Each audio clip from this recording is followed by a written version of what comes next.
Big TV భక్తి సమాచారం WhatsApp ఛానల్లో జాయిన్ అవ్వండి. అన్ని విశేషాలు ఎప్పటికప్పుడు తెలుసుకోండి. జగద్గురు మధ్వాచార్యుల వారి అద్భుతమైనటువంటి పరంపరలో 8 మంది శిష్యులలో అతి ప్రధానమైనటువంటి శిష్యులు విష్ణుతీర్థులు వారు మధ్వాచార్యుల వారి యొక్క సహోదరులు. వారికి జగద్గురు మధ్వాచార్యుల వారు సన్యాసాశ్రమాన్ని ఇచ్చి విష్ణుతీర్థులుగా నామకరణం చేశారు. విష్ణుతీర్థుల వారి యొక్క సంస్థానమే సోదే మఠంగా, కుంభాసి మఠంగా మనకు పేరొందింది. ఆ మఠంలో ఆవిర్భవించినటువంటి మహనీయులు వాదిరాజతీర్థ శ్రీపాదుల వారు. మధ్వాచార్యుల వారు శ్రీకృష్ణ పూజా కైంకర్యాన్ని 2 నెలలకు పరిమితం చేస్తే ఆ పూజా కైంకర్యాన్ని ఒక్కొక్కరికి 2 సంవత్సరాల అవధిగా మార్చినటువంటి మహనీయులు వాదిరాజతీర్థ శ్రీపాదుల వారు. వారిని దర్శిస్తే చాలు సంతానము లేని వారికి సంతానము కలుగుతుంది, వివాహం కానటువంటి వారికి వివాహం కలుగుతుంది. ఏదైనా భూత ప్రేత పిశాచుల యొక్క పీడ పట్టి పీడిస్తూ ఉంటే వాదిరాజ సన్నిధానంలో కలిగిన భూతరాజస్వామి వారిని దర్శిస్తే ఆ భూతరాజుల వారి యొక్క అనుగ్రహం వలన భూత ప్రేత పిశాచుల పీడ పరిహారం అవుతుంది. అటువంటి దివ్యమైనటువంటి వాదిరాజతీర్థ శ్రీపాదుల వారు అనేక గ్రంథాలను రచించారు. వారు రచించినటువంటి గ్రంథము రుక్మిణీశ విజయ అనేటటువంటి గ్రంథము. శిశుపాల వధ అని మాఘ అనే కవి రచిస్తే ఆ మాఘ అనేటటువంటి కవి రచించినటువంటి శిశుపాల వధకు తాను కూడా ఒక గ్రంథాన్ని రచిస్తాను. ఆ పేరు శిశుపాల వధ అని ఉన్నది.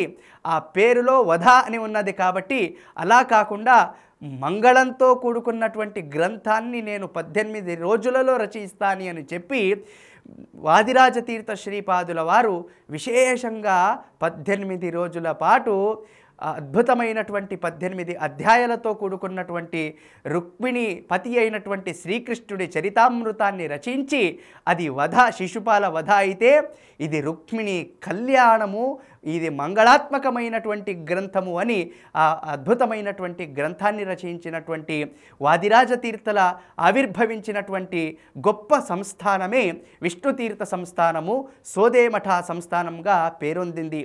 ఇదే మఠంలోనే నేడు పీఠంలో మనం విశ్వవల్లభతీర్థ శ్రీపాదుల వారిని దర్శించవచ్చు. విశ్వవల్లభతీర్థ శ్రీపాదుల వారి వయస్సు 30 సంవత్సరాలు. వారు సన్యాసాశ్రమాన్ని తీసుకొని 10 సంవత్సరాలైందనమాట. అంటే 20వ ఏట సన్యాసాశ్రమాన్ని స్వీకరించి 20 సంవత్సరాలు పిల్లలు చదివేటటువంటి ఇంజనీరింగ్ కాలేజీలను స్థాపించినటువంటి గొప్ప గురువులు సోదే మఠాధీశ్వరులు విశ్వవల్లభతీర్థ శ్రీపాదుల వారు. వారు విశేషంగా సోదే అనేటటువంటి గ్రామంలో ఒక గొప్ప గురుకులం నడుస్తుంది. అటువంటి వేద పరిరక్షణ, దాంతోపాటు సామాజిక పరిరక్షణ, దాంతోపాటు భక్తానుగ్రహ దీక్షతో నేడు కూడా సోదే గ్రామంలో ఉండి భక్తులను అనుగ్రహిస్తున్నటువంటి విద్యాధీశ తీర్థ శ్రీపాదుల వారిని మనం విశేషంగా అక్కడ దర్శించవచ్చు. వాదిరాజస్వాముల వారిని, అదేవిధంగా భూతరాజస్వాముల వారిని, విశ్వోత్తమ తీర్థ శ్రీపాదుల వారిని కూడా మనం ఆ క్షేత్రంలో దర్శించవచ్చు. సోదే మఠంలో విశేషంగా భూతరాజ పూజ జరుగుతుంది. భూతరాజుల వారు వాదిరాజస్వాముల వారి యొక్క పరమ శిష్యులు. వారు విశేషంగా వారి పూజా కైంకర్యాలు ప్రతినిత్యం కూడా జరుగుతూ ఉంటాయి.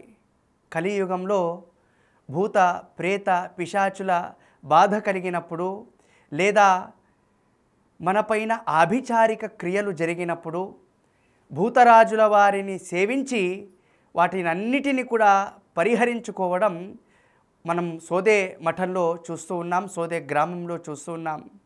వాదిరాజ నమస్తుభ్యం, భూతరాజ నమస్తుభ్యం అని ఈ విధంగా వారి శ్లోకం ప్రారంభమవుతుంది. భూతరాజ నమస్తుభ్యం వాదిరాజ గురోప్రియ విద్రావ్య సర్వబాధాంనః సదాత్వం రక్షణం కురు. అన్ని బాధలను పరిహరించేటటువంటి ఒక దివ్యమైనటువంటి శక్తియే భూతరాజుల వారు. అటువంటి భూతరాజుల వారి యొక్క పూజను కూడా మనం సోదే మఠంలో చూస్తూ ఉంటాం. నేడు కూడా అనేక మంది భక్తులు సోదే అనేటటువంటి సోందా గ్రామానికి వెళ్ళి తమ మొక్కును చెల్లించుకునేటువంటి ఒక అద్భుతమైనటువంటి దృశ్యాన్ని మనం సోదే మఠంలో దర్శించవచ్చు. For more videos like this, subscribe Big TV channel.